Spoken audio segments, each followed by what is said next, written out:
You know the drill. You've meticulously planned for your lessons, incorporating a balanced mix of activities aimed at all four language skills: listening, speaking, reading, and writing. You've committed to the principles of comprehension-based instruction, weaving comprehensible input into every possible moment of class time. Despite this, when the scores from the latest language assessments roll in, they're underwhelming. It's a puzzling and disheartening moment that could shake any teacher's confidence.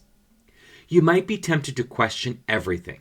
Is my teaching approach flawed? Are my students just not getting it? Maybe the materials are outdated. The anxiety kicks in, making you wonder if your entire teaching philosophy needs a reset. But let's take a deep breath and tackle this issue head on.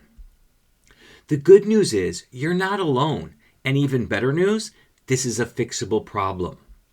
In this video, I'm going to dissect the top 5 reasons your students might be struggling with language assessments. I'll not only identify these pitfalls, but also offer actionable strategies to get you and your students back on the path to success. So grab your notebook and prepare to reinvigorate your approach to language assessments. Trust me, by the end of this, you'll have a game plan tailored to maximize your students' potential. My name is Scott, and you're watching Immediate Immersion, where we're all about comprehension-based instruction in the modern language classroom. We'll be right back.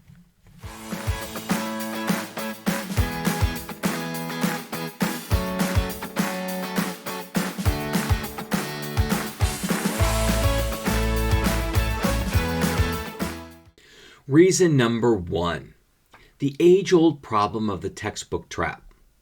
Let's be real. How many times have we seen exercises that ask students to fill in the blanks with correct verb conjugation, and then we wonder why they can't actually use those verbs in a conversation? Traditional textbook exercises are great for controlled practice, but they often exist in this strange vacuum that's devoid of any real-world context. The result? Students can ace these activities but find themselves stumbling when it comes to applying these skills in a conversation, an email, or any setting that's not a classroom worksheet. So what's the game plan for breaking free from this contextless cycle? First up, authentic materials. I'm talking about news articles, podcasts, YouTube videos, content that native speakers actually consume. This not only gives students a sense of how the language is used in real life, but also makes the learning process more engaging. Trust me, nothing sparks a class discussion like a controversial news headline or a gripping podcast episode. Another power move is task-based language learning.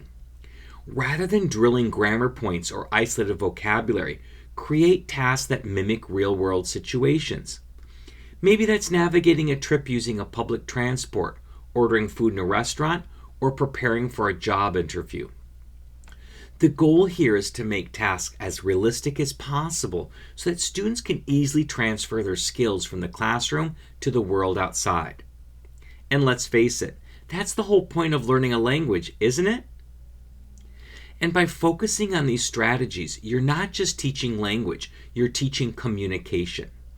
And at the end of the day, isn't that what we're all aiming for?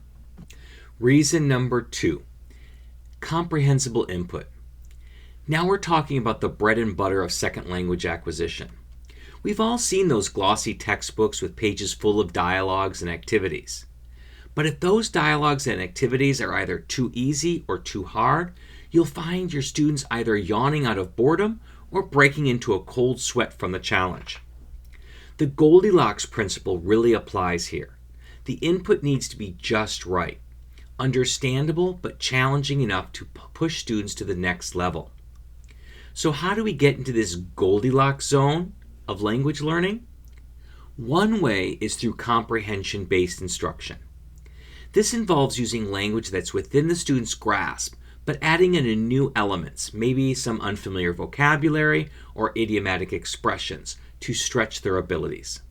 It's all about finding that sweet spot where students are engaged, intrigued, and learning without feeling overwhelmed. A bored student won't absorb much, but a stressed student won't either. And don't underestimate the value of materials that are just a smidge above your student's current proficiency level. You know that level where they get the gist but have to stretch a little to grasp the nuances? This ensures that your students are in the zone of proximal development, a fancy term that basically means they're learning optimally. It's like lifting weights. You don't want them too light or too heavy. You want them just challenging enough to build muscle without risking injury. By dialing in on the right kind of comprehensible input, you're setting your students up for success. And let's be honest, seeing those aha moments when they suddenly grasp a new concept, that's the stuff that makes teaching incredibly rewarding. Reason number 3, the dreaded G word, grammar. It's like the broccoli of language learning. We all know it's important, but too much of it and you'll start to lose your appetite. Don't get me wrong, grammar is essential. I mean, try constructing a meaningful sentence without it. But when the spotlight is always on verb conjugations, subject-verb agreement, and the subjunctive mood, we're essentially setting up a minefield of anxiety for our students. And the end result? They become so paralyzed by the fear of making mistakes that their fluency takes a nosedive. So, how do we solve this conundrum? Balance is key here. You want to mix up your grammar drills with activities that promote real communication. Think role plays, debates, or storytelling sessions. This gives students the chance to flex those grammar muscles in a less intimidating setting, making the learning stick better. It's like learning to ride a bike. You don't just study the mechanics, you actually get on the bike and pedal. And hey, while we're on the topic, let's talk about those grammar mistakes. Rather than marking them as wrong and moving on, let's start viewing them as stepping stones, not stumbling blocks. Encourage a growth mindset when it comes to errors. Maybe even celebrate them. After all, mistakes show that the students are pushing their boundaries, which is precisely what learning is all about. So next time you catch yourself going overboard with the grammar exercises, take a step back and consider how you can inject more communication-based activities into your lessons. Trust me, your students will thank you and you'll notice a difference in their fluency and confidence. Reason number 4, feedback. The unsung hero of effective language learning. We all know it's crucial, but let's be honest, sometimes our feedback game could use a little sprucing up. Ever handed back a test or assignment days or even weeks after the due date, only to be met with puzzled looks from your students? Yeah, it's tough. Feedback that isn't timely or specific is like throwing a life buoy to a drowning person, and then realizing it's not tied to the ship. You're just not helping the way you intended to. So how can we set up our feedback game? Immediate, actionable feedback is the name of the game. The quicker you can offer specific pointers, the more relevant it is to the student. It's not just about slapping a grade on the assignment. It's about breaking down what they did well and where they could improve. This way, they're not just seeing a B- on their paper. They're understanding that their use of past tense was spot on, but their vocabulary could use a little diversification. And let's not underestimate the power of peer review. Sure, students may roll their eyes initially, but having their classmates weigh in offers a new vantage point. Sometimes a peer can explain things in a way that just clicks, or highlight issues that you might have overlooked. Plus, evaluating others can also be a learning experience in itself. It forces students to engage critically with the material and deepens their understanding of what makes their effective language use.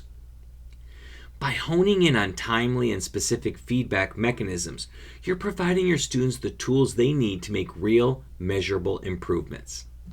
If you found value in today's discussion about the pitfalls of language assessments, and you're looking to dive even deeper into the realm of grading and evaluation, you're not going to want to miss this. We've got an entire 10-part webinar series designed just for educators like you. It's called the Assessment Academy. This isn't just a one-off workshop. We're talking about a comprehensive guide covering everything you've ever wanted to know about assessments in the language classroom. Whether you're struggling with creating effective rubrics, looking for innovative assessment methods, or you just want to really hone in on feedback techniques, the Assessment Academy has got you covered. And let's be real, assessments are a huge part of second language acquisition. They shape our teaching, guide our curriculum, and most importantly, influence our students' learning experiences. Don't you want to be confident that you're doing it right? So take your teaching and your students' learning to the next level. Head over to mm.us/academy to register now.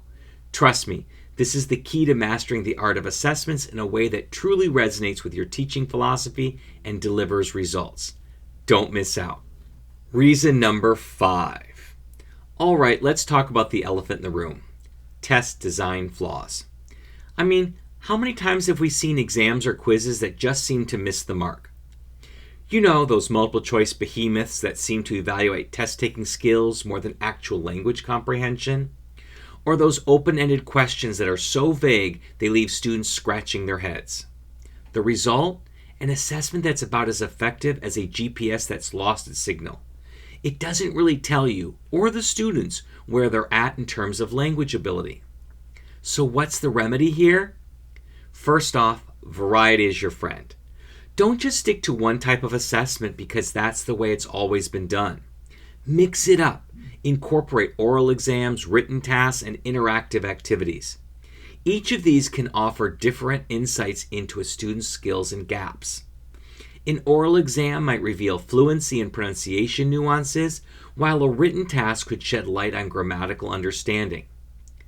Interactive assessments like group projects or presentations can reveal a lot about how a student uses language in social contexts. And don't forget to align these assessments with real-world tasks and language use. If your students are learning how to navigate a restaurant menu, test them on that. If you've been focusing on business language, then an email writing task would make a ton of sense for an assessment.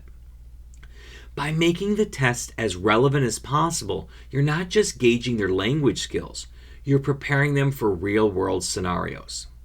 Bottom line, designing your assessment should be just as thoughtful a process as planning your lessons.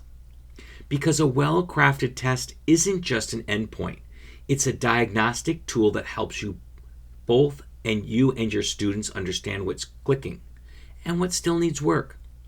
And let's be real, isn't that the whole point of assessment? Okay, folks, that wraps up our deep dive into the top 5 reasons your students might be struggling with language assessments. I hope you've gained some insights and actionable strategies that you can apply in your own classrooms.